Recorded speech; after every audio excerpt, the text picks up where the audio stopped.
অনেক আছে যারা আমাদেরকে পছন্দ করেন না, তারাও ডায়েরি খাতা কলম নিয়ে, মোবাইল নিয়ে, ল্যাপটপ খুলে আমাদের আলোচনা শোনেন।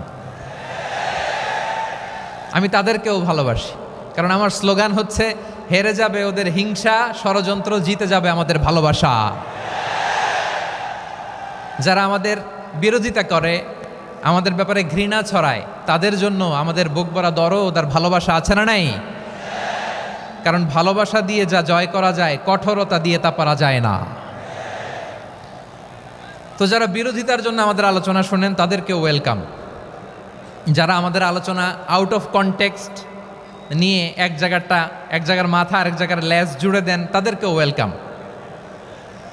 গত সপ্তাহে আপনারা জানেন, খুলনা বিভাগের প্রোগ্রাম আমি দিয়েছিলাম যশোরে, আদ্দিন ফাউন্ডেশনের উদ্যোগে। তো যশোরের প্রোগ্রামের এক ভিডিওর পেছনে আমাদের কিছু দিনী ভাইরা 6 বছর আগের এক অডিও ব্যাকগ্রাউন্ডে জুড়ে দিয়ে বিভ্রান্তি ছড়ানোর জন্য সোশ্যাল মিডিয়াতে ছড়িয়ে দিয়েছে। তো তাদের প্রতিও আমাদের কোনো রাগ নাই, ক্ষোভ নাই। তারা হয়তো দিনই তাকাদা থেকেই করেছে, কিন্তু তারা হয়তো বুঝতে পারে নাই এই যে রিসেন্ট আলোচনার ভিডিওর পেছনে 6 বছর আগের অডিও জুড়ে দেওয়া, এটাকে বাংলায় বলে প্রতারণা। কি বলে? প্রতারণা, ধোঁকাবাজি।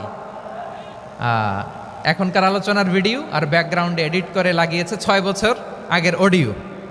এটারে প্রতারণা বলে, ধোঁকাবাজি বলে। আর বিশ্বনবী বলেন, মান গশানা ফালাইসা মিন্না, the person who deceives us, he is not among us.